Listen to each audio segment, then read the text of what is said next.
താഴെ കൊടുത്തിരിക്കുന്ന പ്രസ്താവനകളിൽ നിന്നും ശരിയായ പ്രസ്താവന കണ്ടെത്തുക എന്നാണ് നമ്മളെ ഇരുമ്പുരുക്ക് വ്യവസായശാലകളുമായി ബന്ധപ്പെട്ട ക്വസ്റ്റ്യൻ ആണ്. നമുക്ക് ശരിയായ പ്രസ്താവനയാണ് വേണ്ടത്. ശരിയായ പ്രസ്താവന വേണ്ടത്. ദുർഗാപൂർ ഇരുമ്പുരുക്ക് വ്യവസായം പശ്ചിമ ബംഗാളിലാണ് സ്ഥിതി ചെയ്യുന്നത്. ഓക്കെ, നമ്മൾ മറ്റേ കോഡൊക്കെ വെച്ച് നമ്മൾ പഠിച്ചിട്ടുണ്ടല്ലേ. അതായത് BCR, okay, ROG, DWB, BJR, okay, ഇങ്ങനെ നമ്മൾ പഠിച്ചിട്ടുണ്ട്. Okay, Bhilai Chhattisgarh Russia, Rourkela Odisha Germany, Durgapur west Bengal Britain, Bokaro Jharkhand Russia. Okay, അത് ഒരു പാട്ട് പോലെ പഠിച്ചു വെക്കുക കേട്ടോ. BCR, ROG, DWB, BJR, വേറെ കോഡുണ്ടെങ്കിൽ അത് വെച്ചിരുന്നാലും മതി. ദുർഗാപൂർ ഇരുമ്പുരുക്ക് വ്യവസായം പശ്ചിമ ബംഗാളിലാണ് സ്ഥിതി ചെയ്യുന്നത്. ശരിയാണ്, ഒന്നാമത്തെ ശരിയാണ്. നമുക്ക് ശരിയായിട്ടുള്ളത് വേണ്ടത്. അപ്പം A ഉള്ളത് മാത്രം മതി. ഇവിടെ സിയിലില്ല, ബിയിലില്ല. ഇവിടെ നമുക്ക് എയിലും ഡിയിലും മാത്രമേ A ഉള്ളൂ. ഓക്കെ, ബൊക്കാറോ ഇരുമ്പുരുക്ക് വ്യവസായം ഉത്തരാഖണ്ഡിൽ സ്ഥിതി ചെയ്യുന്നു. തെറ്റാണ്. ബൊക്കാറോ ജാർഖണ്ഡിലാണ്. അപ്പൊ ബി തെറ്റാണ്. അപ്പൊ നമുക്ക് ഉത്തരമായി കഴിഞ്ഞു. ഉത്തരം ഓപ്ഷൻ ഡി ആണ് അല്ലേ. 9ാമത്തെ ക്വസ്റ്റിന്റെ ആൻസർ ഓപ്ഷൻ ഡി ആണ്. ബ്രിട്ടന്റെ സഹായത്തോടെയാണ് ഭിലായ് ഇരുമ്പുരുക്ക് വ്യവസായം സ്ഥാപിച്ചത്. അത് തെറ്റാണ്. ഭിലായിക്ക് സഹായം നൽകിയിരിക്കുന്നത് റഷ്യയാണ് അല്ലേ. ഭിലായിക്ക് സഹായം നൽകിയിരിക്കുന്നത് റഷ്യയാണ്. അടുത്ത, റൂർക്കേല ഇരുമ്പുരുക്ക് വ്യവസായം ജർമ്മനിയുടെ സഹായത്തോടെ ഒഡീഷയിൽ സ്ഥാപിച്ചു. ശരിയാണ്. റൂർക്കേല ജർമ്മനിയുടെ സഹായത്തോടെ ഒഡീഷയിൽ സ്ഥാപിച്ചു. അപ്പൊ ഈ ഒരു സാധനം പഠിച്ചു വെച്ചോണം കേട്ടോ. അതായത് ഈ ഒരു കോഡ് പഠിച്ചു വെച്ചോണം. BCR, ROG, DWB, BJR. BCR എന്ന് വെച്ചാൽ Bhilai Chhattisgarh Russia, ROG Rourkela Odisha Germany, DWB Durgapur west Bengal Britain, BJR Bokaro Jharkhand Russia.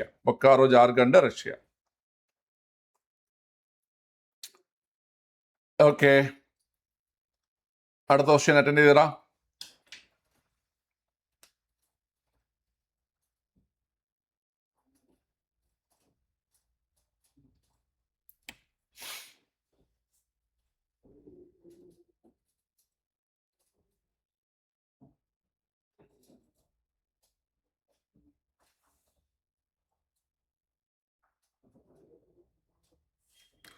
Year പറയണോ?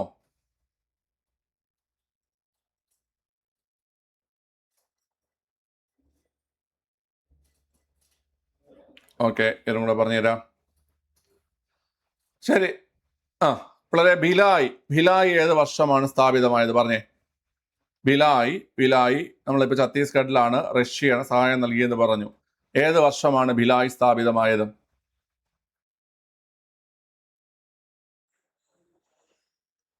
അറിയോ ആർക്കെങ്കിലും? ഭിലായ് നമ്മളെ രണ്ടാം പഞ്ചവത്സര പദ്ധതിയിലാണ്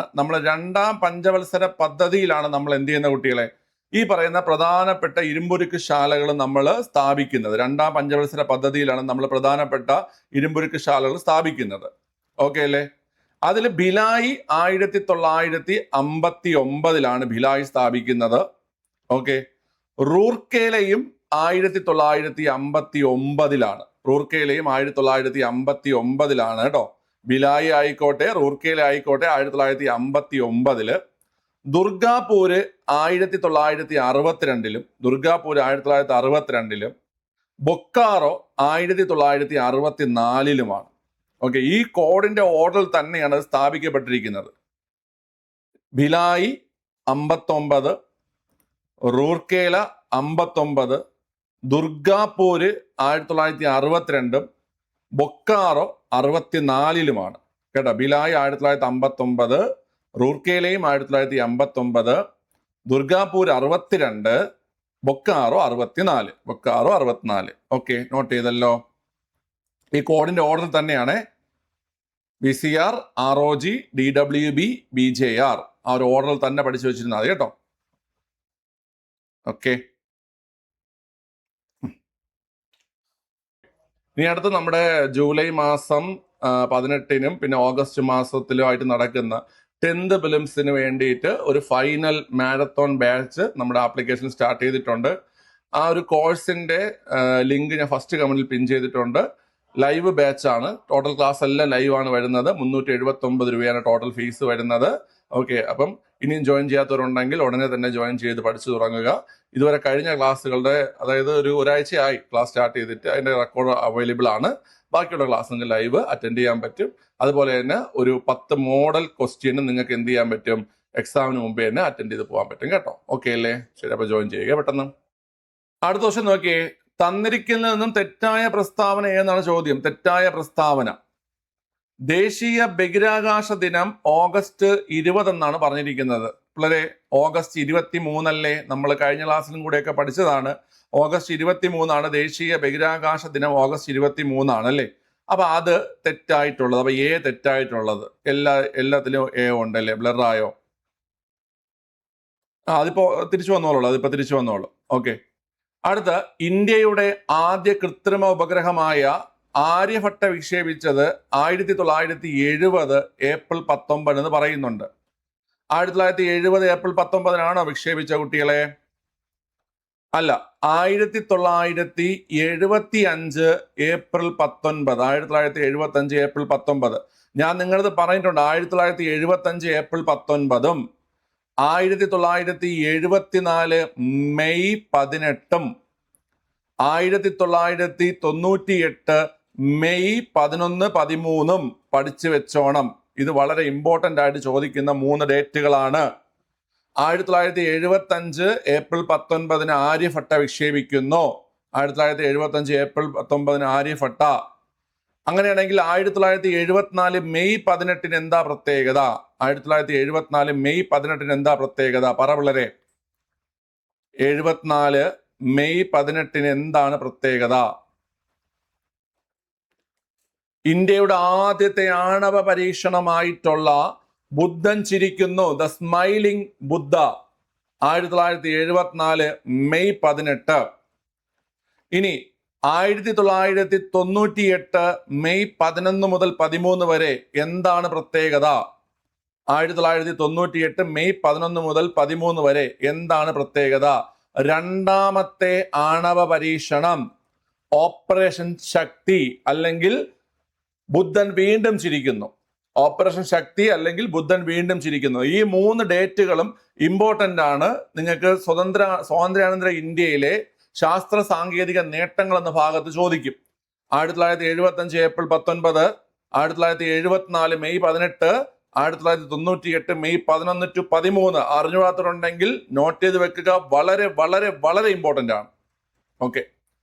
ഇനി അപ്പൊ എയും തെറ്റ്, ബിയും തെറ്റ്. അടുത്ത സി, മംഗൾയാൻ വിക്ഷേപിച്ചത് 2012 എന്ന് പറയുന്നുണ്ട്. മംഗൾയാൻ വിക്ഷേപിച്ച തീയതി എത്ര പേർക്കറിയാം? മംഗൾയാൻ വിക്ഷേപിച്ച്, ഞാൻ പ്രധാനപ്പെട്ട ISR വിക്ഷേപണങ്ങൾ നിങ്ങൾക്ക് പറഞ്ഞു തന്നിട്ടുണ്ട്. 2013 നവംബർ മാസം 5 മംഗൾയാൻ വിക്ഷേപിക്കുന്നത്. 2013 നവംബർ മാസം 5 ഇന്ത്യയുടെ ചൊവ്വ ദൗത്യമായ മംഗൾയാൻ വിക്ഷേപിക്കുന്നത്. അപ്പൊ അതും തെറ്റ്. അപ്പൊ എയും ബിയും സിയും തെറ്റാണ്. അടുത്ത ഡി ആണ് നമുക്ക് നോക്കേണ്ടത്. പിള്ളേരെ, ഡി എന്താണ് ഡിയിൽ പറഞ്ഞിരിക്കുന്ന പോയിന്റ് എന്ന് കേട്ട് കഴിഞ്ഞാൽ ഡിയിൽ പറഞ്ഞിരിക്കുന്ന പോയിന്റ് എന്താ? ആദിത്യ L1 വിക്ഷേപണ ദൗത്യം സൂര്യ ഗവേഷണത്തിനും ബഹിരാകാശ കാലാവസ്ഥാ പഠനങ്ങൾക്കും വേണ്ടിയായിരുന്നു.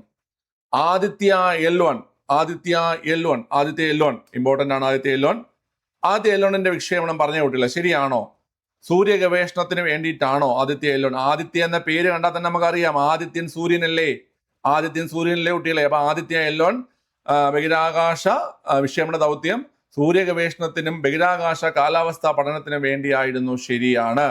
അപ്പൊ നമുക്ക് തെറ്റായ പ്രസ്താവന നോക്കുകയാണെങ്കിൽ ഓപ്ഷൻ സി വരുന്നു, A, B, C എന്നിവ വരുന്നു. പിള്ളേരെ, ആദിത്യ L1 ഒന്ന് പറഞ്ഞേ. ആദിത്യ L1 വിക്ഷേപണം ഏത് ദിവസമായിരുന്നു? ആദിത്യ L1 വിക്ഷേപണം ഏത് ദിവസമായിരുന്നു? പറഞ്ഞേ.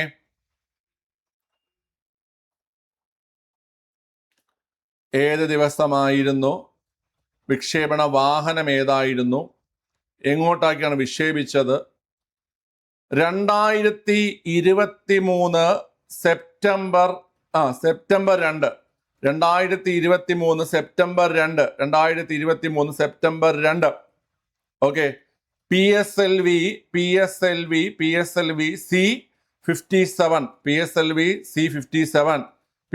C57. ഓക്കെ. ക്ലിയർ ആണ്. എങ്ങോട്ടേക്കാണ് വിക്ഷേപിച്ചതെന്ന് കേട്ട് കഴിഞ്ഞാൽ നമ്മുടെ സൂര്യനും ഭൂമിക്കും ഇടയിലുള്ള L1 പോയിന്റ്. എന്താ കുട്ടികളെ?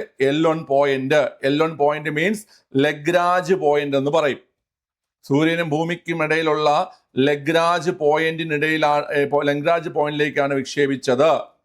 അത് ഭൂമിയിൽ നിന്ന് എത്ര ദൂരെയാണെന്ന് ചോദിക്കും. ലഗ്രാഞ്ച് പോയിന്റ് ഭൂമിയിൽ നിന്ന് എത്ര ദൂരെയാണെന്ന് ചോദിക്കും. പറഞ്ഞേ, ലഗ്രാഞ്ച് പോയിന്റ് ഭൂമിയിൽ നിന്ന് എത്ര ദൂരെയാണ്?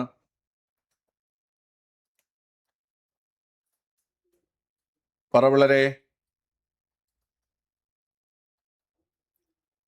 1.5 million kilometre. 1.5 million kilometre, that is 15 lakh kilometre. 15 lakh kilometre.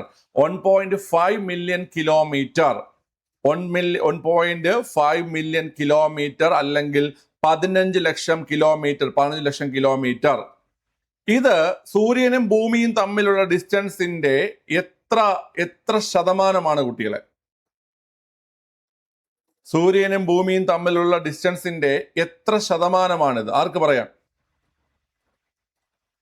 ഭൂമിയും സൂര്യനും തമ്മിലുള്ള ഡിസ്റ്റൻസിന്റെ എത്ര ശതമാനമാണ് ലഗ്രാഞ്ച് പോയിന്റ്? 1%. സൂര്യനും ഭൂമിയും തമ്മിലുള്ള ഡിസ്റ്റൻസിന്റെ 1% മാത്രമാണ് ലഗ്രാഞ്ച് പോയിന്റ്. ഇനി ഒരു ചോദ്യം കൂടെ ചോദിക്കും. ആദിത്യ L1 ഏത് ദിവസമാണ് ലഗ്രാഞ്ച് പോയിന്റിൽ എത്തിയതെന്ന് ചോദിക്കും. ആദിത്യ L1 ഏത് ദിവസമാണ് ലഗ്രാഞ്ച് പോയിന്റിൽ എത്തിയെന്ന് ചോദിക്കും. പറഞ്ഞേ, ആദിത്യ L1 ഏത് ദിവസമാണ് ലഗ്രാഞ്ച് പോയിന്റിൽ എത്തിയത്? ആർക്ക് പറയാം?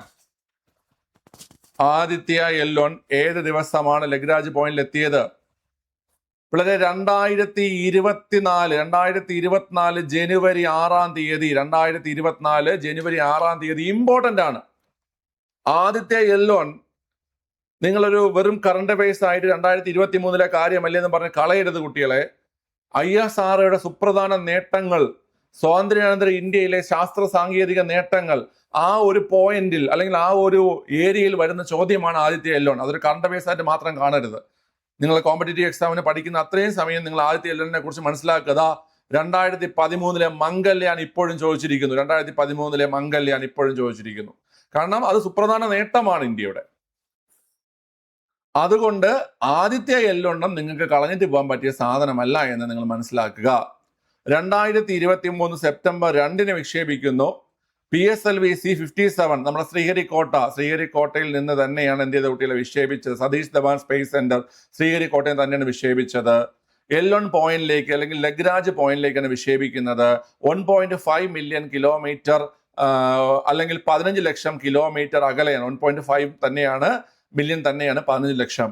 2024 ജനുവരി 6-നാണ് ഇത് എവിടെ എത്തുന്ന കുട്ടികളെ? ഈ പറയുന്ന ലഗ്രാഞ്ച് പോയിന്റിലേക്ക് എത്തുന്നത്. ഭൂമിയും സൂര്യനും തമ്മിലുള്ള ഡിസ്റ്റൻസിന്റെ 1% ഏതെന്ന് പറയുന്നത് ഈ ലഗ്രാഞ്ച് പോയിന്റ് അല്ലെങ്കിൽ L1 point. Aditya mission 2 L1 point. അതാണ് ആദിത്യ L1 എന്ന് പറഞ്ഞാൽ. ആദിത്യ മിഷൻ, ഇന്ത്യയുടെ ആദിത്യ മിഷൻ 2 L1 പോയിന്റ്. അത് തന്നെയാണ് എന്ത് കുട്ടികളെ? ആദിത്യ L1 എന്ന് പറയുന്നത്. ഓക്കെ അല്ലേ?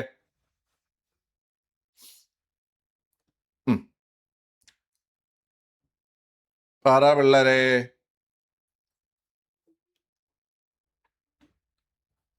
പറ. ഓക്കെ അല്ലേ? Tell me.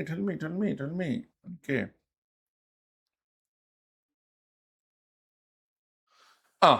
അടുത്ത ചോദ്യത്തിലേക്ക് പോവാം.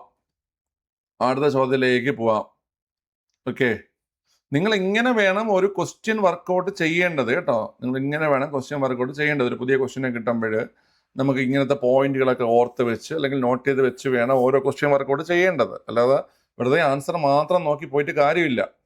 അതിൻ്റെ എക്സ്ട്രാ പോയിന്റ് കേട്ടോ, അതിൻ്റെ തെറ്റായിട്ടുള്ളത് ശരിയാക്കി പഠിക്കണം. അതിൻ്റെ കൂടെ എന്തൊക്കെ ചോദിക്കാൻ ചാൻസ് ഉണ്ട് അതെല്ലാം മനസ്സിലാക്കി വേണം നിങ്ങൾ പഠിക്കേണ്ടത് കേട്ടോ. താഴെ പറയുന്നതിൽ ശരിയായ പ്രസ്താവന ഏതെന്നാണ് പിള്ളേരെ ചോദ്യം. സിംല കരാർ ഇന്ത്യ പാകിസ്ഥാൻ യുദ്ധവുമായി ബന്ധപ്പെട്ടിരിക്കുന്നു. സിംല കരാർ ഇന്ത്യ പാകിസ്ഥാൻ യുദ്ധവുമായി ബന്ധപ്പെട്ടിരിക്കുന്നു. ആണോ? സിംല എഗ്രിമെന്റ് ഇന്ത്യ പാകിസ്ഥാൻ യുദ്ധവുമായി ബന്ധപ്പെട്ടതാണോ? ആണ്. പിള്ളേരെ 1971 ഇന്ത്യയും പാകിസ്ഥാനും തമ്മിൽ യുദ്ധം നടക്കുന്നു. എന്തിന്? 1971 ഇന്ത്യയും പാകിസ്ഥാനും തമ്മിൽ യുദ്ധം നടക്കുന്നു. എന്തിന്? എന്തിന് കുട്ടികളെ? എന്തിന് പറ? ബംഗ്ലാദേശിന്റെ വിമോചനം. ബംഗ്ലാദേശിന്റെ വിമോചനത്തിന് വേണ്ടിയിട്ട് 1971 ഇന്ത്യയും പാകിസ്ഥാനും തമ്മിൽ യുദ്ധം നടക്കുന്നു. തുടർന്ന് 1972 ജൂലൈ മാസം 2 1972 ജൂലൈ മാസം 2 1972 ജൂലൈ മാസം 2, അതായത് ഇന്നത്തെ ദിവസം, ഇന്ന് ജൂലൈ 2 ആണ്. 1972 ജൂലൈ 2 ഇന്ത്യൻ പ്രധാനമന്ത്രിയായിട്ടുള്ള ഇന്ദിരാഗാന്ധിയും പാകിസ്ഥാന്റെ പ്രസിഡന്റ് ആയിട്ടുള്ള സുൽഫിക്കർ അലി ഭൂട്ടോ ഇവര് രണ്ടുപേരും ചേർന്ന് എന്ത് ചെയ്യുന്നത്? സിംല കരാർ ഒപ്പുവയ്ക്കുന്നത്. മനസ്സിലായ? 1971 ബംഗ്ലാദേശ് വിമോചനത്തിന് വേണ്ടിയിട്ടുള്ള ഇന്ത്യ പാകിസ്ഥാൻ യുദ്ധത്തെ തുടർന്ന് 1972 ജൂലൈ മാസം 2 ഇന്ത്യൻ പ്രധാനമന്ത്രി ഇന്ദിരാഗാന്ധിയും പാകിസ്ഥാൻ പ്രസിഡന്റ് ആയിട്ടുള്ള സുൽഫിക്കർ അലി ഭൂട്ടോയും ചേർന്ന് ഒപ്പുവെച്ച ഉടമ്പടിയാണ് സിംല കരാർ എന്ന് പറയുന്നത്. സിംല കരാർ. അപ്പൊ അത് ശരിയാണ്. ഓക്കെ. കാർഗിൽ വിജയ ദിവസം ജൂലൈ 16 ആണോ അല്ലയോ? പറവിട്ടില്ല. കാർഗിൽ വിജയ ദിവസം ജൂലൈ 16 ശരിയോ തെറ്റോ? ഒറ്റ പോയിന്റിൽ നമുക്കിവിടെ ശരിയായ പ്രസ്താവനയാണ് വേണ്ടത്. അപ്പൊ നമുക്ക് എ ശരിയാണെന്ന് മനസ്സിലാക്കി കഴിഞ്ഞാൽ നമുക്ക് ബി മാത്രം കളയാനേ പറ്റത്തുള്ളൂ. ബാക്കി 3 ഓപ്ഷനിൽ എ ഉണ്ട്. കാർഗിൽ വിജയ ദിവസം വരുന്നത് ജൂലൈ 26 അല്ലേ? ജൂലൈ 26 കാർഗിൽ വിജയ ദിവസം. അതായത് ഓപ്ഷൻ ബി എന്താണ് കുട്ടികളെ? ഓപ്ഷൻ ബി തെറ്റാണ്. പക്ഷെ പലർക്കും ഡൗട്ട് വരും. കണ്ട, ഒറ്റ പോയിന്റിലാണ് അവിടെ നമുക്ക് ഡൗട്ട് വരുന്നത്. 1999 ജൂലൈ മാസം 26 കാർഗിൽ വിജയ ദിവസം. ഓക്കെ അല്ലേ? ശരി. അപ്പൊ രണ്ടാമത് തെറ്റാണ്, ബി തെറ്റാണ്. അപ്പൊ നമുക്ക് ഓപ്ഷൻ എയും കൂടെ എന്ത് ചെയ്യാം? കളയാം. താഷ്കന്റ് കരാറിൽ ഒപ്പുവെച്ച ഇന്ത്യൻ പ്രധാനമന്ത്രി ലാൽ ബഹദൂർ ശാസ്ത്രി. കറക്റ്റ് അല്ല? താഷ്കന്റ് കരാറിൽ ഒപ്പുവെച്ച ലാൽ ബഹദൂർ ശാസ്ത്രിയാണ്. 1966 ജനുവരി മാസം 10 1966 ജനുവരി മാസം 10 ഇന്ത്യൻ പ്രധാനമന്ത്രി ലാൽ ബഹദൂർ ശാസ്ത്രിയും പാകിസ്ഥാന് വേണ്ടിയിട്ട് അയൂബ് ഖാനും ആണ് എന്ത് ചെയ്യുന്നത്? ഈ താഷ്കന്റ് കരാറിൽ ഒപ്പുവയ്ക്കുന്നത്. താഷ്കന്റ് കരാർ എന്തിനു വേണ്ടി എന്ന് കേട്ട് കഴിഞ്ഞാൽ 1965 ഇന്ത്യ പാകിസ്ഥാൻ യുദ്ധം അവസാനിപ്പിക്കാൻ. 1966 ജനുവരി 10 ലാൽ ബഹദൂർ ശാസ്ത്രിയും അയൂബ് ഖാനും താഷ്കണ്ടിൽ വെച്ച് 1966 ജനുവരി 10 അയൂബ് ഖാനും ലാൽ ബഹദൂർ ശാസ്ത്രിയും 1965 ഇന്ത്യ പാകിസ്ഥാൻ യുദ്ധം അവസാനിപ്പിക്കാൻ വേണ്ടിയിട്ട്. ഓക്കെ അല്ലേ? ക്ലിയർ ആണ്. താഷ്കന്റ് കരാറിൽ ആരായിരുന്നു കുട്ടികളെ മധ്യസ്ഥത വഹിച്ചത്? ഉസ്ബെക്കിസ്ഥാന്റെ തലസ്ഥാനമാണ് താഷ്കന്റ്. സോവിയറ്റ് യൂണിയൻ രാജ്യമായിട്ടുള്ള ഉസ്ബെക്കിസ്ഥാന്റെ തലസ്ഥാനമാണ് ഏത് കുട്ടികളെ? താഷ്കന്റ്. ഓക്കെ അല്ലേ? താഷ്കന്റ് കരാറിൽ ആരാണ് മധ്യസ്ഥത വഹിച്ചത്? പറഞ്ഞേ, താഷ്കന്റ് കരാറിൽ ആരാണ് മധ്യസ്ഥത വഹിച്ചത്? താഷ്കന്റ് കരാറിൽ മധ്യസ്ഥത വഹിച്ചത് USSRന്റെ, അതായത് സോവിയറ്റ് യൂണിയന്റെ പ്രീമിയർ ആയിട്ടുള്ള അലക്സി കൊസിജൻ ആയിരുന്നു കേട്ടോ. താഷ്കന്റ് കരാറില് മധ്യസ്ഥത വഹിച്ചത് USSRന്റെ പ്രീമിയർ ആയിട്ടുള്ള അലക്സി കൊസിജൻ ആയിരുന്നു മധ്യസ്ഥത വഹിച്ചത്. Okay, clear. അപ്പൊ അത് ശരിയാണ് കേട്ടോ. ബംഗ്ലാദേശ് സ്വതന്ത്ര രാഷ്ട്രമായത് 1970 പിള്ളേരെ, അത് തെറ്റാണ്. ബംഗ്ലാദേശ് സ്വതന്ത്ര രാഷ്ട്രമാകുന്നത് 1971. ബംഗ്ലാദേശിനെ സ്വതന്ത്ര രാഷ്ട്രമായി ആദ്യം അംഗീകരിച്ച രാജ്യം ഏതാണ്? ബംഗ്ലാദേശിനെ ഒരു സ്വതന്ത്ര രാഷ്ട്രമായി ആദ്യം അംഗീകരിച്ച രാജ്യം ഏതാണ് കുട്ടികളെ? പറ. ബംഗ്ലാദേശിനെ ഒരു സ്വതന്ത്ര രാഷ്ട്രമായി ആദ്യം അംഗീകരിച്ചത് ആരാണ്? ഭൂട്ടാനാണ്. ഭൂട്ടാൻ. ബംഗ്ലാദേശിനെ ഒരു സ്വതന്ത്ര രാജ്യമായി ആദ്യം അംഗീകരിച്ചത്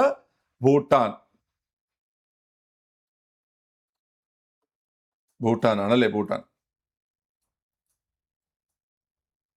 ഓക്കെ, അപ്പൊ ഇവിടെ ആൻസർ വരുന്നത് ഓപ്ഷൻ സി ആണ്. ഓപ്ഷൻ സി ആണ്. ഒന്നുകൂടെ പറയണം എന്തെങ്കിലും പോയിന്റ്.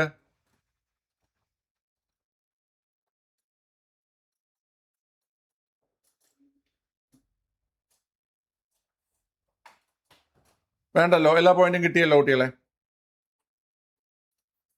കിട്ടി. ഓക്കെ, അടുത്ത് ഇനി അങ്ങോട്ടുള്ള എളുപ്പമുള്ള ക്വസ്റ്റ്യൻ ആണ്. 2025 ഇന്ത്യയുടെ അറ്റോർണി ജനറൽ ആരെന്നാണ് ചോദ്യം. അറ്റോർണി ജനറൽ ആരാ കുട്ടികളെ? ആരാ ഇപ്പോഴത്തെ അറ്റോർണി ജനറൽ ആരാ? ഓപ്ഷൻ എ ആണല്ലേ, ആർ വെങ്കട്ടരമണി. ആർ വെങ്കട്ടരമണിയാണ്. അപ്പം എവിടെ വരും? ഓപ്ഷൻ എ വരും. ഓപ്ഷൻ എ വരും. 2025 ഇന്ത്യയുടെ മുഖ്യ തെരഞ്ഞെടുപ്പ് കമ്മീഷണറായി ചുമതലയേറ്റത് ആരെന്നാണ് ചോദ്യം. 2025 ഇന്ത്യയുടെ മുഖ്യ തെരഞ്ഞെടുപ്പ് കമ്മീഷണറായി ചുമതലയേറ്റ ആരെന്നാണ് ചോദ്യം. അതും എളുപ്പമാണ്. ഗ്യാനേഷ് കുമാർ ആണ്. ഗ്യാനേഷ് കുമാർ ആണ്. ഗ്യാനേഷ് കുമാർ ആണ്. ഓക്കെ, ഗ്യാനേഷ് കുമാർ ആണ്. ഓപ്ഷൻ എ വരും. ഓപ്ഷൻ എ വരും. ഓക്കെ, പക്ഷെ എല്ലാം ഒരു സ്റ്റേറ്റ്മെന്റ് ടൈപ്പ് ആയിട്ടാണ് ഇട്ടിരിക്കുന്നത് കേട്ടോ. ചോദ്യം കൊള്ളാം. ഇവിടെ ക്വസ്റ്റ്യൻ പാറ്റേൺ മാറുന്നുണ്ട്. അടുത്ത, ഇന്ത്യൻ ഭരണഘടന സമത്വാവകാശം ഉറപ്പുവരുത്തുന്നതിന് 18ാം വകുപ്പ് പ്രകാരം നിർത്തലാക്കിയത് എന്തെന്നാണ് ചോദ്യം. 18ാം വകുപ്പ് നിർത്തലാക്കിയിരിക്കുന്നത് എന്താ കൂട്ടില്ല? 18ാം വകുപ്പ് നിർത്തലാക്കിയിരിക്കുന്നത് എന്താണ്? ബഹുമതികളാണ് അല്ലെ? ബഹുമതികളാണ്. ബഹുമതികൾ അല്ലെ? തലക്കെട്ടുകൾ. ബഹുമതികൾ അല്ലെങ്കിൽ തലക്കെട്ടുകളാണ് നിർത്തലാക്കിയിരിക്കുന്നത്. ഭരണഘടനാ നിർമ്മാണ സഭയുടെ പ്രഥമ സമ്മേളനത്തിൽ ലക്ഷ്യപ്രമേയം അവതരിപ്പിച്ചത് ആരാണ്? ലക്ഷ്യപ്രമേയമൊക്കെ നമ്മൾ ഒരുപാട് തവണ ഡിസ്കസ് ചെയ്തിട്ടുള്ള കാര്യം തന്നെയാണ്. ഒബ്ജക്റ്റീവ് റെസൊല്യൂഷൻ ആരാ കുട്ടികളെ? ജവഹർലാൽ നെഹ്റു ആണ് അല്ലെ? ഓപ്ഷൻ ബി ജവഹർലാൽ നെഹ്റു ആണ്. ജവഹർലാൽ നെഹ്റു ആണ് ലക്ഷ്യപ്രമേയം അവതരിപ്പിക്കുന്നത്. അടുത്ത്, ഇന്ത്യൻ ഭരണഘടനയിലെ മൗലിക അവകാശങ്ങൾ എന്ന വ്യവസ്ഥ ഏത് ഭരണഘടനയിൽ നിന്ന് കടം കൊണ്ടതാണ്? മൗലിക അവകാശങ്ങൾ നമ്മൾ കടം കൊണ്ടിരിക്കുന്നത് എവിടെന്നാ? മൗലിക അവകാശങ്ങൾ എവിടെന്നാ കടം കൊണ്ടിരിക്കുന്നേ? നമ്മൾ അമേരിക്കൻ ഭരണഘടന, US നിന്നാണ് അല്ലെ? US നിന്നാണ് മൗലിക അവകാശങ്ങൾ കടമെടുത്തിരിക്കുന്നത്. ഓപ്ഷൻ ഡി ആണ് അല്ലെ? അടുത്ത, ഇന്ത്യൻ ഭരണഘടനയിലെ ഏത് വകുപ്പിലാണ് മൗലിക കടമകൾ എന്ന വ്യവസ്ഥ ഉൾപ്പെടുത്തിയിരിക്കുന്നത്? മൗലിക കടമകൾ ഏത് ആർട്ടിക്കിൾ എന്നാണ്? മൗലിക കടമകൾ ഏത് ആർട്ടിക്കിൾ എന്നാണ് ചോദ്യം. അതും സ്ഥിരം ചോദ്യമാണ്. 51A ആണല്ലേ? 51Aയിലാണ് മൗലിക കടമകൾ. 51Aയിലാണ് മൗലിക കടമകൾ അല്ലേ? Okay, 51A. 51A പാർട്ട് ചോദിക്കുകയാണെങ്കിൽ 4A. പാർട്ട് ചോദിക്കുകയാണെങ്കിൽ 4A. 4A. 4A. ഓക്കെ, അതുപോലെ കടമെടുത്തത് എവിടെന്നും ചോദിക്കുകയാണെങ്കിൽ, മൗലിക കടമകൾ കടമെടുത്തിരിക്കുന്നത് എവിടെന്ന് ചോദിച്ചു കഴിഞ്ഞാൽ അത് എവിടെന്നാണ് നമ്മൾ മൗലിക കടമകൾ കടമെടുത്തിരിക്കുന്നത്? മൗലിക കടമകൾ കടമെടുത്തിരിക്കുന്നത് എവിടെന്നാ പറഞ്ഞേ? മൗലിക കടമകൾ കടമെടുത്തിരിക്കുന്നത് നമ്മൾ റഷ്യയിൽ നിന്ന് അല്ലെങ്കിൽ USSRൽ നിന്നാണ്, അല്ലെങ്കിൽ റഷ്യയിൽ നിന്നാണ് നമ്മൾ മൗലിക കടമകൾ കടമെടുത്തിരിക്കുന്നത്. ഓക്കെ, മൗലിക കടമകൾ ഉൾപ്പെടുത്തിയ ഭേദഗതി ചോദിച്ചാൽ ഏത് പറയും നിങ്ങൾ? മൗലിക കടമകൾ ഉൾപ്പെടുത്തിയ ഭേദഗതി ചോദിച്ചാൽ ഏതാ? മൗലിക കടമകൾ ഉൾപ്പെടുത്തിയ ഭേദഗതി ഏതാ കുട്ടികളെ? ഭേദഗതി കമന്റ് ചെയ്തേ. മൗലിക കടമകൾ ഉൾപ്പെടുത്തിയ ഭേദഗതി അത് 42ാം ഭേദഗതി. 42ാം ഭേദഗതി അല്ലെ? 42ാം ഭേദഗതി 1976. മൗലിക കടമകൾ ഉൾപ്പെടുത്താൻ പറഞ്ഞ കമ്മിറ്റി ചോദിച്ചാൽ ഏതാ? കമ്മിറ്റി സ്വരൺ സിംഗ് കമ്മിറ്റി അല്ലെ? സ്വരൺ സിംഗ് കമ്മിറ്റി. സ്വരൺ സിംഗ് കമ്മിറ്റിയാണ് മൗലിക കടമകൾ ഉൾപ്പെടുത്താൻ പറഞ്ഞ കമ്മിറ്റി. ഏതാണ്? സ്വരൺ സിംഗ് കമ്മിറ്റി. സ്വരൺ സിംഗ് കമ്മിറ്റിയാണ് മൗലിക കടമകൾ ഉൾപ്പെടുത്താൻ പറഞ്ഞത്. സ്വരൺ സിംഗ് കമ്മിറ്റിയാണ്. ഓക്കെ, അടുത്ത, അധികാര വിഭജനം നടത്തിയിട്ടുള്ള യൂണിയൻ, സംസ്ഥാന കൺകറന്റ് ലിസ്റ്റുകൾ ഭരണഘടനയുടെ ഏത് പട്ടികയിലാണ് ഉൾപ്പെടുത്തിയിരിക്കുന്നത്? ഇതിപ്പോ സ്ഥിരം ചോദ്യമാണ്. അധികാര വിഭജനം അല്ലെങ്കിൽ ലിസ്റ്റുകൾ, 7ാം പട്ടിക. കേരള നിയമസഭയുടെ സ്പീക്കർ ആരെന്നാണ് ചോദ്യം. കേരള നിയമസഭയുടെ സ്പീക്കർ ആരാ കുട്ടികളെ? കേരള നിയമസഭയുടെ സ്പീക്കർ ആരാ? തിരുവഞ്ചൂർ രാധാകൃഷ്ണൻ. ഷാനിമോൾ ഉസ്മാൻ ആരാ? ഷാനിമോൾ ഉസ്മാൻ എന്തെങ്കിലും പദവിയുണ്ടോ? ഷാനിമോൾ ഉസ്മാൻ പറഞ്ഞേ. രാധേ, ഏത് രാധ? ഷാനിമോൾ ഉസ്മാന് എന്തെങ്കിലും പദവിയുണ്ടോ? ഷാനിമോൾ ഉസ്മാൻ. ഷാനിമോൾ ഉസ്മാൻ ഡെപ്യൂട്ടി സ്പീക്കർ ആണ്. ഷാനിമോൾ ഉസ്മാൻ ഡെപ്യൂട്ടി സ്പീക്കർ ആണ്. 2 ചോദ്യം. ഇന്ത്യയിലെ കേരള നിയമസഭയുടെ ആദ്യത്തെ സ്പീക്കറും ഡെപ്യൂട്ടി സ്പീക്കറും ആരാ? ഒന്ന് കമന്റ് ചെയ്തേ. ഇതേപോലെ ഒരു പുരുഷനും സ്ത്രീയുമായിരുന്നു ആദ്യത്തെ സ്പീക്കറും ഡെപ്യൂട്ടി സ്പീക്കറും. ഇതുപോലെ ഒരു പുരുഷനും സ്ത്രീയുമായിരുന്നു ആദ്യത്തെ സ്പീക്കറും ഡെപ്യൂട്ടി സ്പീക്കറും. ഒന്ന് കമന്റ് ചെയ്തേ. ആരായിരുന്നു ആദ്യത്തെ സ്പീക്കർ? വളരെ കറക്റ്റ് ആണ്. ആർ ശങ്കരനാരായണൻ തമ്പി. ആർ ശങ്കരനാരായണൻ തമ്പിയാണ് ആദ്യത്തെ സ്പീക്കർ. ആദ്യ ഡെപ്യൂട്ടി സ്പീക്കർ KO ഐഷാഭായ് ആണ് ആദ്യ ഡെപ്യൂട്ടി സ്പീക്കർ. ആർ ശങ്കരനാരായണൻ തമ്പിയും KO ഐഷാഭായിയുമായിരുന്നു ആദ്യത്തെ സ്പീക്കറും ഡെപ്യൂട്ടി സ്പീക്കറും. നിലവിൽ തിരുവഞ്ചൂർ രാധാകൃഷ്ണനും ഷാനിമോൾ ഉസ്മാനുമാണ്. 2 ചോദ്യം കൂടി. കേരള നിയമസഭയുടെ ആദ്യത്തെ പ്രോടൈം സ്പീക്കർ ആരായിരുന്നു? കേരള നിയമസഭയുടെ ആദ്യത്തെ പ്രോടൈം സ്പീക്കർ ആരായിരുന്നു? പോരട്ടെ. കേരള നിയമസഭയുടെ ആദ്യത്തെ പ്രോടൈം സ്പീക്കർ ആരായിരുന്നു കുട്ടികളെ? റോസമ്മ പുന്നൂസ്. ആരാ കുട്ടികളെ? റോസമ്മ പുന്നൂസ് ആണല്ലേ. റോസമ്മ പുന്നൂസ് ആണ് കേരള നിയമസഭയുടെ ആദ്യത്തെ പ്രോടൈം സ്പീക്കർ. 16ാം കേരള നിയമസഭയുടെ, ഇപ്പോൾ ഉള്ളത് 16ാം കേരള നിയമസഭയാണ്. 16ാം കേരള നിയമസഭയുടെ പ്രോടൈം സ്പീക്കർ ആരായിരുന്നു? പോരട്ടെ. 16ാം കേരള നിയമസഭയുടെ പ്രോടൈം സ്പീക്കർ ആരായിരുന്നു? 16ാം കേരള നിയമസഭയുടെ pro tem speaker G Sudhakaran. 16ാം Kerala നിയമസഭയുടെ പ്രോടൈം സ്പീക്കർ ജി സുധാകരൻ. അപ്പൊ ഇത്രയും ചോദ്യങ്ങൾ. ആദ്യ സ്പീക്കർ ശങ്കരനാരായണൻ തമ്പി, നിലവിൽ തിരുവഞ്ചൂർ രാധാകൃഷ്ണൻ. ആദ്യ ഡെപ്യൂട്ടി സ്പീക്കർ KO ഐഷാഭായ്, നിലവിൽ ഷാനിമോൾ ഉസ്മാൻ. ആദ്യ പ്രോടൈം സ്പീക്കർ റോസമ്മ പുന്നൂസ്. 16ാം നിയമസഭ അല്ലെങ്കിൽ നിലവിലെ നിയമസഭയുടെ pro tem speaker G Sudhakaran. Okay, അടുത്ത ക്വസ്റ്റ്യൻ ചെയ്തേ. ചുവടെ തന്നിരിക്കുന്ന പ്രസ്താവനകളിൽ ശരിയായവ ഏതൊക്കെയെന്നാണ്?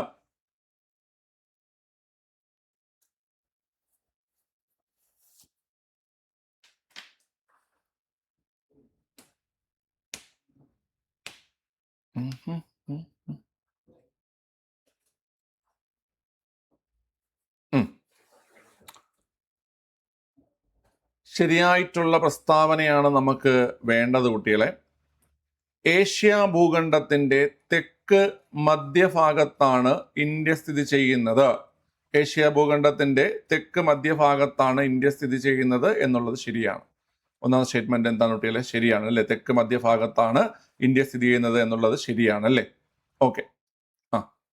2, ഇന്ത്യയുടെ വടക്കേ അറ്റത്തെ സംസ്ഥാനമാണ് ഹിമാചൽ പ്രദേശ്. അതും ശരിയാണ്.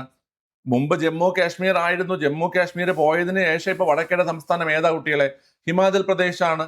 മുമ്പ് ജമ്മു കാശ്മീർ, ഇപ്പൊ ഹിമാചൽ പ്രദേശ്. 1ഉം 2ഉം ശരിയാണ്. 3ാമത് നോക്കുകയാണെങ്കിൽ ഇന്ത്യയുടെ കിഴക്കേ അറ്റത്തെ സംസ്ഥാനം ഗുജറാത്ത് എന്ന് പറയുന്നുണ്ട്. എന്താണ് തെറ്റ് അവിടെ? അത് തെറ്റാണ്. എന്താ തെറ്റ്? കിഴക്കേ അറ്റത്തെ സംസ്ഥാനം അരുണാചൽ പ്രദേശ് ആണ്. കിഴക്കേ സംസ്ഥാനം ഏതാണ്? അരുണാചൽ പ്രദേശ് ആണ്. ഓക്കെ. പടിഞ്ഞാറേ അറ്റത്തെ സംസ്ഥാനമാണ് എന്ന് പറയുന്നത് ഗുജറാത്ത് എന്ന് പറയുന്നത്. പടിഞ്ഞാറേ അറ്റത്തെ സംസ്ഥാനമാണ് ഏത് കുട്ടികളെ? ഗുജറാത്ത്. പടിഞ്ഞാറത്തെ സംസ്ഥാനം ഏതാണ്? ഗുജറാത്ത് ആണ് അല്ലെ. ഗുജറാത്ത്. ഓക്കെ. അപ്പൊ അത് തെറ്റാണ്. ഓപ്ഷൻ ഡി ആണ് ആൻസർ. 1ഉം 2ഉം മാത്രം ശരി. 1ഉം 2ഉം മാത്രം ശരി എന്നതാണ് ആൻസർ അല്ലെ. 1ഉം 2ഉം മാത്രം ശരി എന്നതാണ് ആൻസർ. അപ്പൊ ഏഷ്യ ഭൂഖണ്ഡത്തിന്റെ തെക്ക് മധ്യഭാഗത്ത് ഇന്ത്യ സ്ഥിതി ചെയ്യുന്നു. ശരിയാണ്. ഇന്ത്യയുടെ വടക്കേ അറ്റത്തെ സംസ്ഥാനമാണ് ഹിമാചൽ പ്രദേശ്. അതും ശരിയാണ്. കിഴക്കേ അറ്റത്തെ സംസ്ഥാനം അരുണാചൽ പ്രദേശ്. പടിഞ്ഞാറേ അറ്റത്തെ സംസ്ഥാനം ഗുജറാത്ത്. ഓക്കെ. പെട്ടെന്ന് പറഞ്ഞോ. ഇന്ത്യയുടെ തെക്ക് വടക്ക് ദൂരം എത്ര? ഇന്ത്യയുടെ തെക്ക് വടക്ക് ദൂരം എത്ര?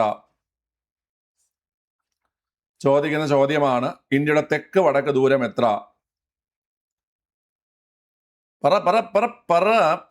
പറ. തെക്ക് വടക്ക് ദൂരം എത്ര? ഒരെണ്ണം ഓടാൻ തുടങ്ങിയിട്ടുണ്ട്. 10 മണിയായിട്ടുണ്ട്. ഉറങ്ങാൻ സമയമായി. ഓക്കെ. തെക്ക് വടക്ക് ദൂരം 3214 കിലോമീറ്റർ. തെക്ക് വടക്ക് ദൂരം 3214 കിലോമീറ്റർ. ഓക്കെ. ഇന്ത്യയുടെ കിഴക്ക് പടിഞ്ഞാറ് ദൂരം എത്രയാണ്? കിഴക്ക് പടിഞ്ഞാറ് ദൂരം എത്രയാണ്? ഇന്ന് ഉറങ്ങണതിന് മുമ്പ് മറ്റേ കോഡോ അല്ലെങ്കിൽ 10 മണി കേട്ട മൂലധന നിക്ഷേപം എങ്ങനെയൊക്കെ പഠിച്ചാൽ മതി. 2933 കിലോമീറ്റർ. ഓക്കെ, ഇന്ത്യയുടെ കിഴക്ക് പടിഞ്ഞാറ് ദൂരം 2933 കിലോമീറ്റർ. ഓക്കെ, ക്ലിയർ ആണ്. ഇനി ഇന്ത്യയുടെ തെക്കേറ്റത്, ഇന്ത്യൻ യൂണിയന്റെ തെക്കേറ്റത്തെ സ്ഥലം ഏതാണ്? തെക്കേറ്റത്തെ സ്ഥലം ഏതാണ്? പറ. ഇന്ത്യൻ യൂണിയന്റെ തെക്കേറ്റത്തെ സ്ഥലം ഏതാ കുട്ടികളെ?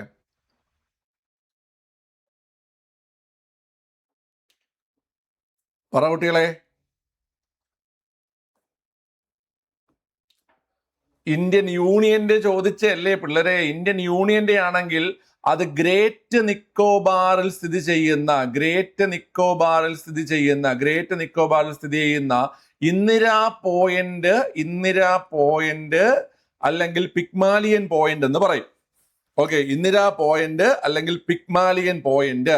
ഇന്ത്യൻ യൂണിയന്റെ തെക്കേറ്റത്തെ പോയിന്റ് ചോദിക്കുകയാണെങ്കിൽ അത് ഗ്രേറ്റ് നിക്കോബാറിൽ, എവിടെ?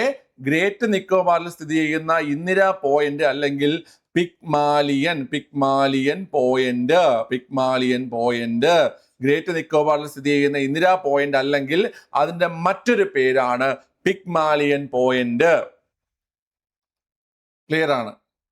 എന്നാൽ നമ്മുടെ ഈ ഒരു ആൻഡമാൻ നിക്കോബാർ ഒഴിവാക്കിയിട്ട് ഞാൻ ചോദിക്കുകയാണ്, തെക്കേറ്റത്തെ സംസ്ഥാനം ചോദിച്ചാൽ തമിഴ്നാടും, ഇന്ത്യയുടെ നമ്മൾ ആ കാണുന്ന ആ ഒരു ഭൂപ്രദേശം മാത്രം വെച്ചിട്ട് അല്ലെങ്കിൽ ഇന്ത്യൻ ഉപദ്വീപ് നമ്മൾ മാത്രം കണക്കാക്കി ചോദിച്ചാൽ തെക്കേറ്റത്തെ പോയിന്റ് കന്യാകുമാരിയാണ്. കന്യാകുമാരി.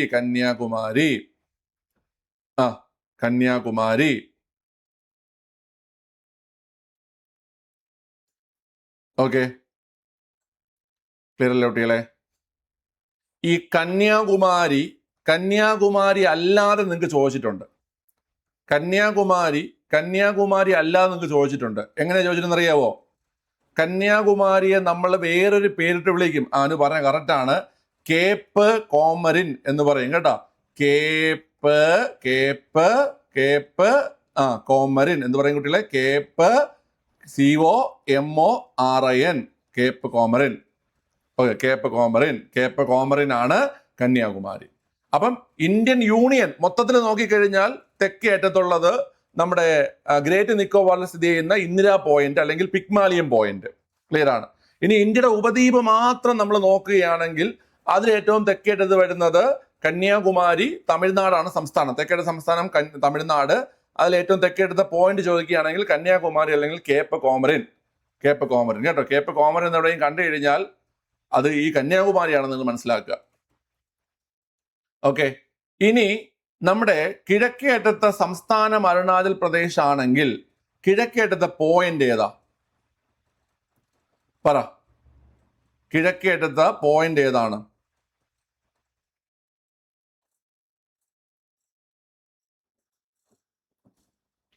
കിഴക്കേ അറ്റത്തെ പോയിന്റ് ഏതെന്ന് കേട്ട് കഴിഞ്ഞാൽ പിള്ളേരെ, കിഴക്കേ അറ്റത്തെ പോയിന്റ് ഏതെന്ന് കേട്ട് കഴിഞ്ഞാൽ അത് കിബുത്തു. കിബുത്തു.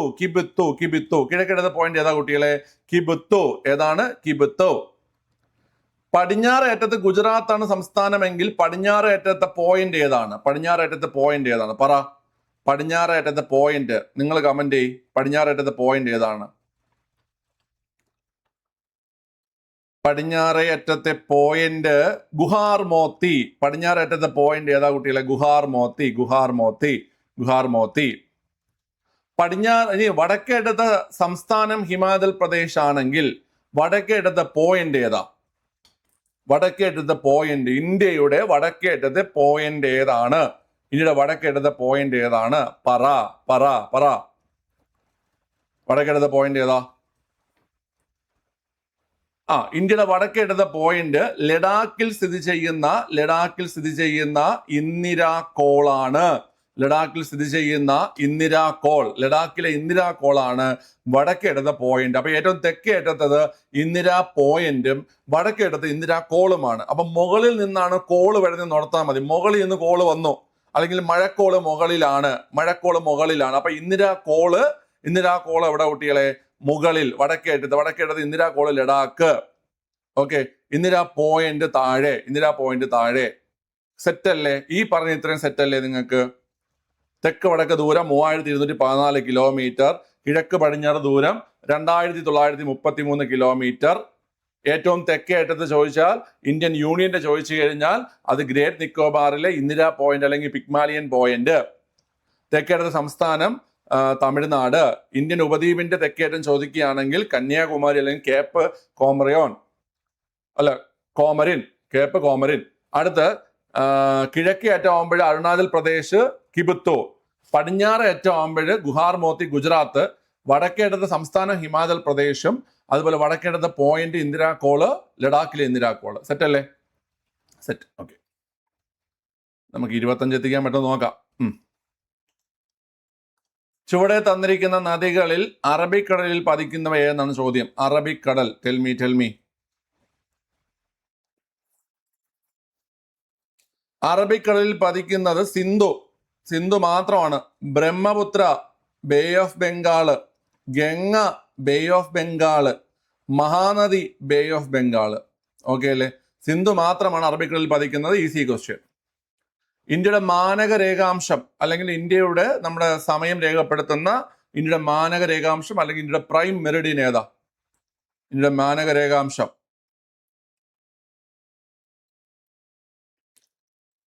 ഓപ്ഷൻ ബി ആണ്. 82.5 ഡിഗ്രി കിഴക്ക്. ഈ കിഴക്കെന്ന പോയിന്റ് ഓർത്ത് വെച്ചോണം. ഇത് ഏതോ മാന്യനിട്ട ക്വസ്റ്റ്യൻ ആയതുകൊണ്ടാണ് 82 ഡിഗ്രി ഒരു ഓപ്ഷൻ മാത്രം തന്നത്. ചിലപ്പോൾ നിങ്ങൾക്ക് 82 ഡിഗ്രി കിഴക്ക്, പടിഞ്ഞാറ് അങ്ങനെയൊക്കെ ഓപ്ഷൻ തരാറുണ്ട്. ഈസ്റ്റ്, വെസ്റ്റ്, നോർത്ത് ഒക്കെ ഓപ്ഷൻ തരാറുണ്ട് കേട്ടാ. ഇതേതോ മാന്യൻ സാർ വലിയ മനുഷ്യനാണ്. ഓക്കെ, അതുകൊണ്ടാണ് ഇങ്ങനെ ഒരു ഓപ്ഷൻ തന്നിരിക്കുന്നത്. 82 ഡിഗ്രി കിഴക്കെന്നുള്ള പോയിന്റ് ഈസ്റ്റ്, അത് ഓർത്ത് വെച്ചോണം കേട്ടോ. ഓക്കെ, അടുത്ത ഇതൊരു നല്ല ക്വസ്റ്റ്യൻ ആണ് കുട്ടികളെ. കുറച്ച് എക്സ്പ്ലെയിൻ ചെയ്യാനുണ്ട്. ഞാൻ ജസ്റ്റ് ഒന്ന് ആൻസർ പറഞ്ഞിട്ട് നാളെ കയറുമ്പോൾ എക്സ്പ്ലെയിൻ ചെയ്ത് തരാം കേട്ടോ. അധികം ഒന്നും വന്ന് കാണാത്തൊരു ക്വസ്റ്റ്യൻ ആണ്. ഒരു പുതിയ ക്വസ്റ്റ്യൻ എന്ന് വേണമെങ്കിൽ നമുക്ക് പറയാം. വ്യോമഗതാഗതം ഒരു നിലവാരമുള്ള ചോദ്യമാണ്.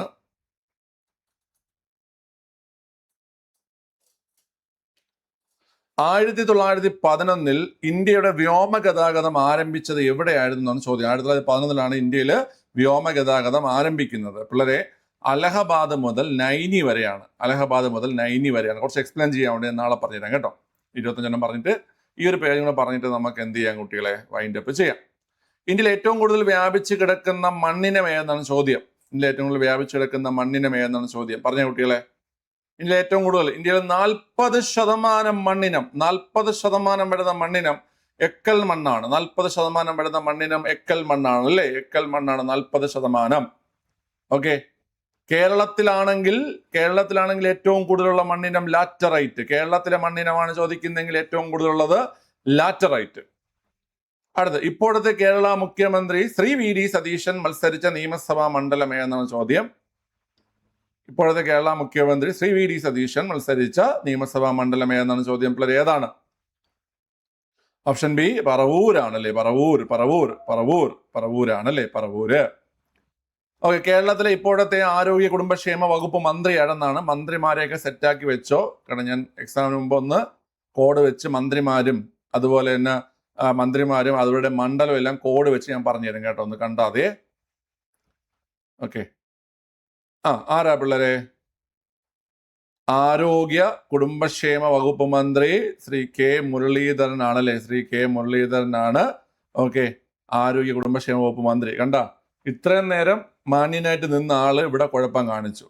നിങ്ങൾ ആരോഗ്യ കുടുംബക്ഷേമ വകുപ്പ് മന്ത്രി എന്ന് പറഞ്ഞപ്പോൾ നിങ്ങളുടെ മനസ്സിൽ മുരളീധരൻ വന്നു. ഓക്കെ അല്ലേ? കണ്ട, മുരളീധരനിൽ പിടിച്ച് തൂങ്ങാൻ നിൽക്കുന്ന ആൾക്കാർക്ക് വി മുരളീധരൻ. ഓക്കെ, ഇലക്ഷൻ കഴിഞ്ഞതുപോലും അറിയാതെ പരീക്ഷയ്ക്ക് വരുന്ന കുറെ ടീമുകളുണ്ട്.